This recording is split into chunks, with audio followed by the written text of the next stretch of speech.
$450? That's Nintendo's most expensive console ever, with $80 games? Buzz, your girlfriend. Woof. You know, I wouldn't worry too much, because I think buried underneath all that sticker shock is something bigger. A potential weird return to the Wii U. But this time, I think it might actually work. Thanks for watching this. Make sure you like it, leave a comment, subscribe, ring the bell so you don't miss any videos. Make sure you share it. Share it on Facebook, share it on Instagram, share it on TikTok, share it on Twitter. Like, comment, subscribe, feed the algorithm. Feed the algorithm. Feed the algorithm. Feed the algorithm. Feed the algorithm.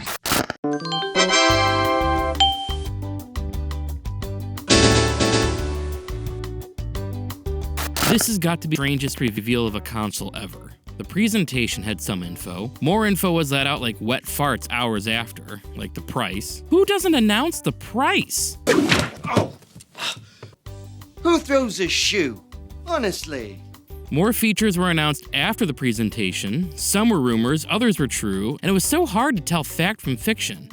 It seems like more info was released in the Treehouse events in the days following than in the actual presentation. Others were released in little tidbits in the developer interviews about the system. This was all over the place, and the tariff situation didn't help matters. This has gotta be the strangest console launch announcement I have ever seen. There are some good things here and bad things. The good is people are talking about the Switch too. Info keeps coming. The bad?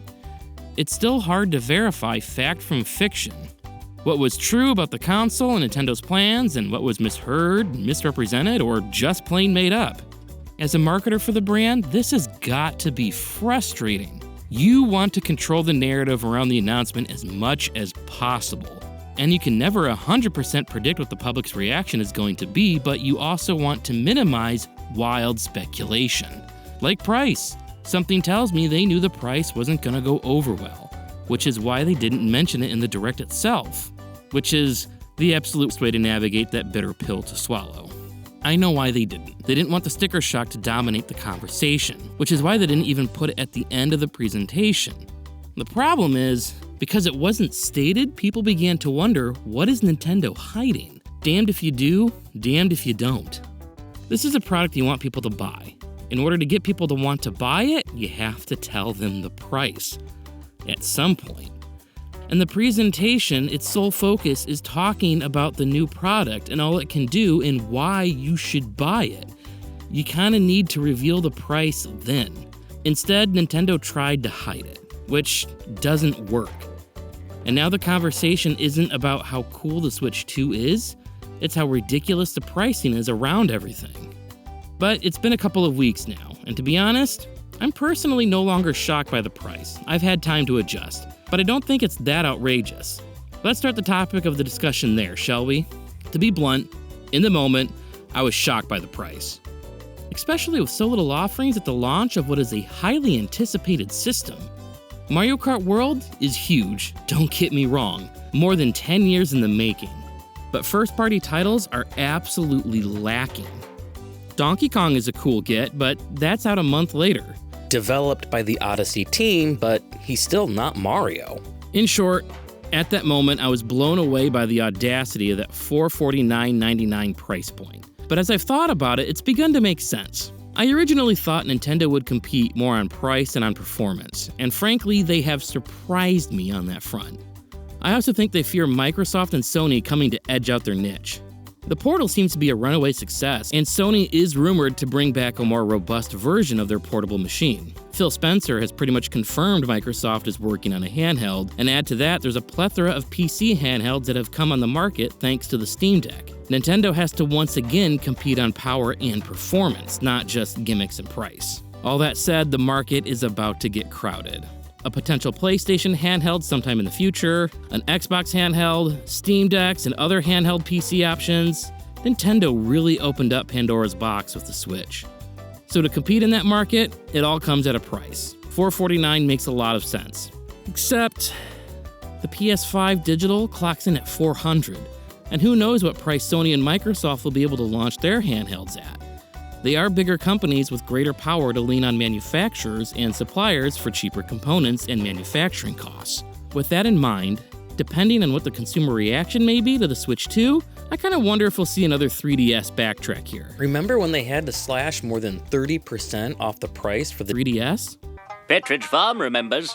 Ultimately, it all comes down to what the market will bear and what Nintendo is willing to do. We, the consumers, set the price by what we buy and what we don't buy. And a side note here, Nintendo is also competing with Apple, with the newest chipsets allowing games like Assassin's Creed, Death Stranding, and Resident Evil 4 Remake playable on phones. That puts iPhone in direct opposition to the Switch. So they are going to need to put up or shut up. Being the only system that can be played in the living room and on the go is no longer enough. And I would bet dollars to donuts that the next Apple TV is gonna have the ability to play these games. And Apple has changed their tune on emulators, and according to some YouTubers, their hardware makes for some pretty good emulation machines. An iPhone and an Apple TV may be able to go a long way. I would be on the lookout in the next year for Apple to become a bigger contender in the game space than they once were. So to keep third-party support, Nintendo is going to need to up their game, and it appears that's what they're doing. Speaking of which, third-party is coming out swinging with support. Elden Ring, Cyberpunk, Hitman, Final Fantasy VII Remake Intergrade, that's a mouthful of a title.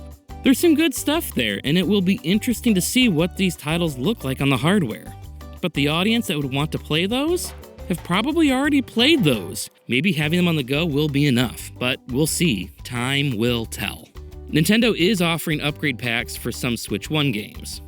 It is gonna cost you for some of those titles, but at the very least, it appears for those you're charging for, we get additional features and content. So it's not just a spruced up coat of paint and some extra frames per second.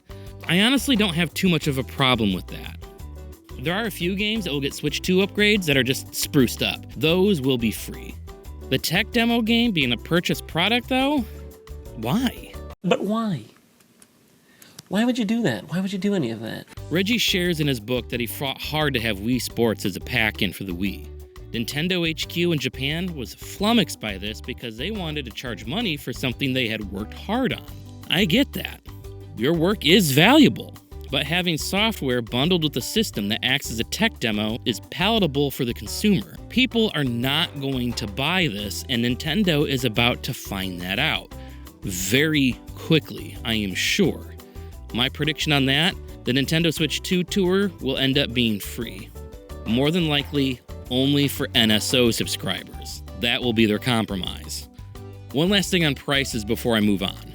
Seeing some listings on Best Buy and GameStop, and according to Doug Bowser, it looks like there is going to be tiered pricing on games, like there used to be back in the 90s. So a remake/remaster like Bravely Default is listed at $40 right now, while Mario Kart World is $80, and Donkey Kong Bonanza is at the new industry standard of $70. It appears the price will be dictated based on the pedigree of the game.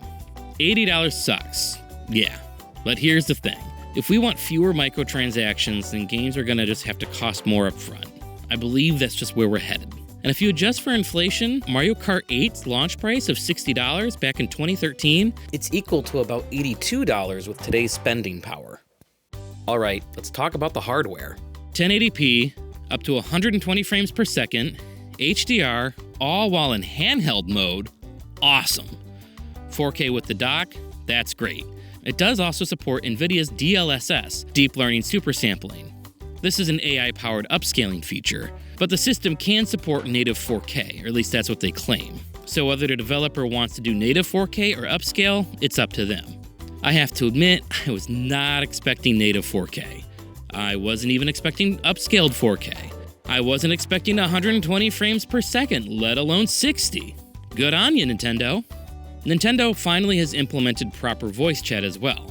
But if you read the developer interview they posted, you get an understanding why it wasn't there on the first Switch. The hardware couldn't properly support it, while playing games at the level developers would be happy with. At least not in a capacity that was exactly functional. And if you look at Nintendo during this time when they were developing the Switch hardware, it's obvious they were in a race to reach market because the Wii U was absolutely bombing. They needed to move on from it, and fast. It makes sense why it was implemented in such a strange, convoluted way for the Switch with the app. As for the Switch 2, well, they pretty much made Nintendo Discord.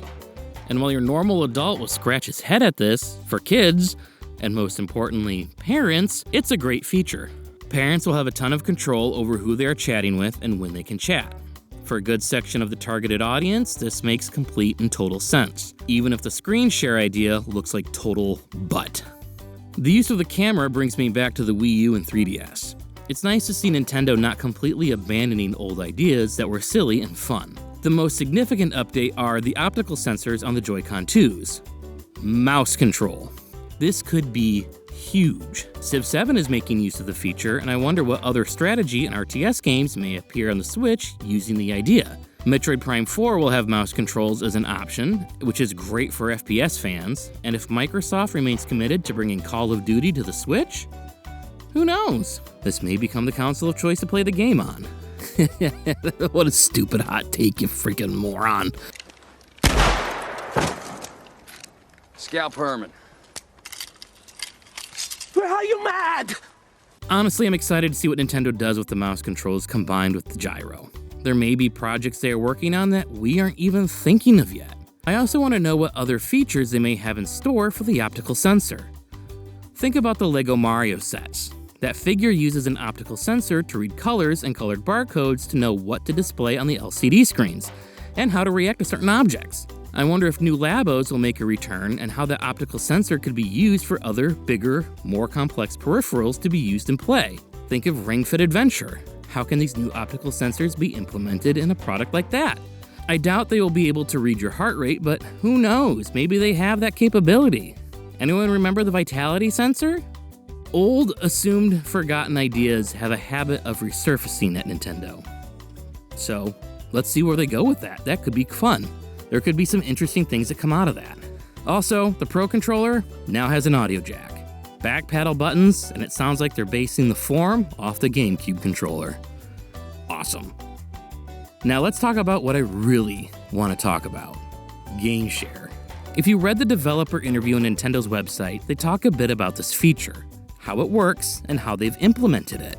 The Nintendo DS had this feature called Download Play. Let's say you owned a copy of Mario Kart and I didn't, but we wanted to play together. Well, I could boot up my system and you could share the game. It would download to my DS, and while we were connected, we could play together. It was a cool feature. DS games were small enough to make that possible.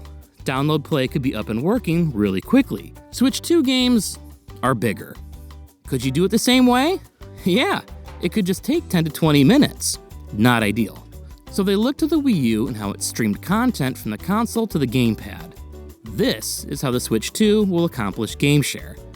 Not only does it stream the game, it can stream a different view of the game to the other console. Remember how Nintendo said they were going to get 2 gamepads working on the Wii U, and when they didn't sell enough consoles, they just said, "Just kidding," and then moved on with life as if nothing happened?